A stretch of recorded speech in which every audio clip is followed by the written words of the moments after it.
से साझा करने के लिए। और आइए अब बात कर लेते हैं एक बार फिर से पश्चिम एशिया से जुड़ी हुई, जहां पर एक बार फिर अमेरिका और ईरान आमने सामने हैं।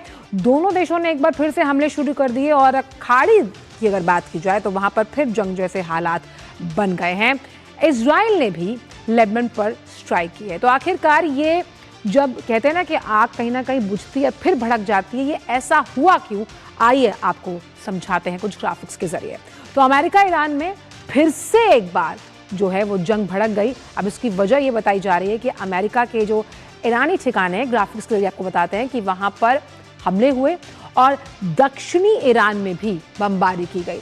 48 घंटों में ईरान पर दूसरा हम कह सकते हैं यह हमला हुआ और मिसाइल जो है वो ठिकानों और जहाज़ों को टारगेट कर रही है।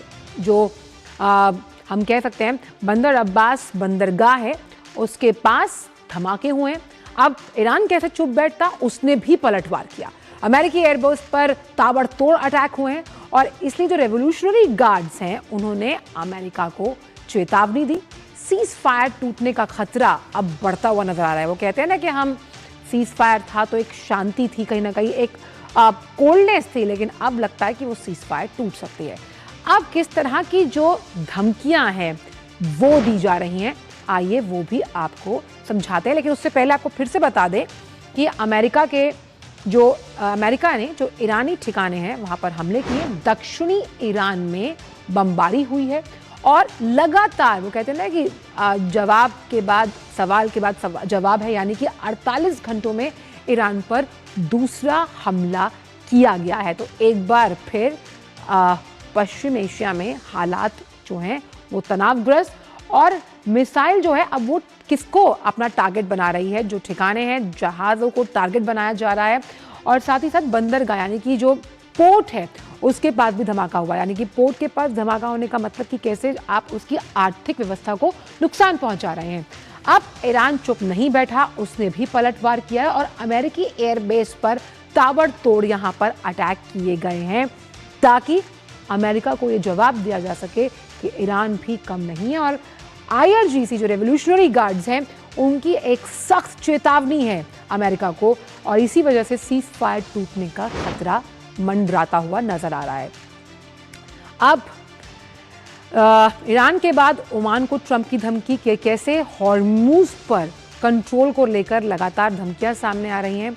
ट्रंप कह रहे हैं कि हॉर्मूज पर नियंत्रण चाहता है ओमान और हॉर्मूज पर किसी का भी कंट्रोल बर्दाश्त नहीं किया जाएगा और बाकी देशों की तरह ही एक जो व्यवहारिकता है वो ओमान को अपनानी चाहिए, वरना हम उनको उड़ा देंगे। ये बहुत बड़ा स्टेटमेंट है। इसी पर बात करने के लिए हमारे साथ हमारे संवाददाता अखिलेश सुमन इस वक्त हैं।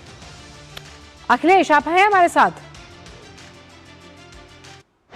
अखिलेश, सवाल ये कि जब भी हम देखते हैं कि पश्चिम एशिया में तनाव थोड़ा कम हो रहा है, लेकिन फिर से अब जब US और ईरान आमने सामने हैं तो सबसे बड़ा खतरा मंडरा रहा है सीज फायर के टूटने का।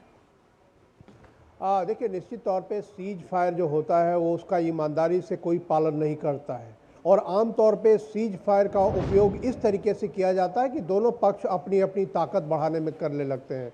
तो जिस तरीके से हमने देखा पूरा सीक्वेंस ऑफ इवेंट कि अमेरिका और इजराइल ने मिलकर ईरान पे हमला किया, उसके बाद ईरान की तरफ से जो पड़ोसी देश है वेस्ट एशिया के जो अमेरिकी समर्थक है या अमेरिका का बेस है उधर ईरान ने हमले शुरू कर दिए।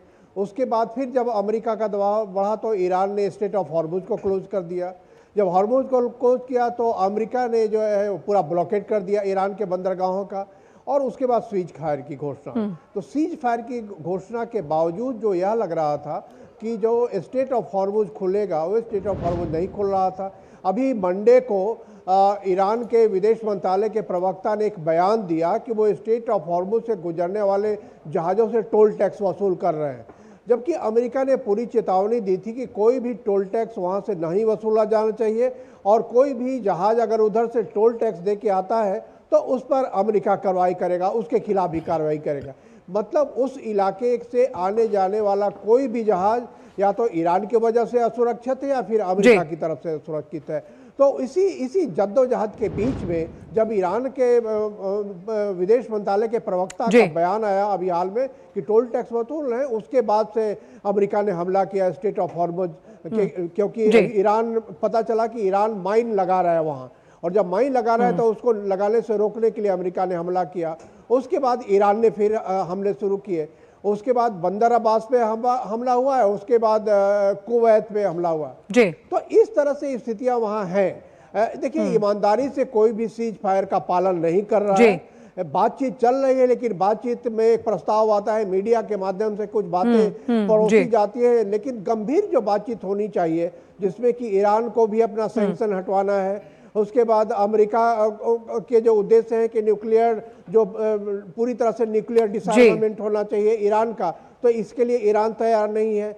बीच में ईरान की तरफ से आता है कि वो स्ट्रेट ऑफ हॉर्मुज को नहीं खोलेंगे। तो सारी बातें बहुत ही क्लिष्टता से हो रही है और इसका खामियाजा पूरी दुनिया को भुगतना पड़ रहा है। बिल्कुल। अभी यूरोपीय यूनियन की विदेश मंत्रियों की बैठक हुई, वहां पे अभी से एक बयान आया यूरोपीय यूनियन के जो कजाख्स्तान, बिल्कुल। तो साफ तौर पर हम देख सकते हैं कि जिस तरह का तनाव चल रहा है उसका असर तमाम जो वैश्विक अर्थव्यवस्थाएं हैं उन पर पड़ता हुआ भी नजर आ रहा है। बहुत बहुत शुक्रिया आपका अखिलेश, इन तमाम जानकारियों को हमसे साझा करने के लिए। तो आज न्यूज़ पंच में इतना ही। आपसे मुलाकात होगी कल कुछ अन्य मुद्दों के साथ। मेरी पूरी टीम को दीजिए अनुमति। नमस्कार।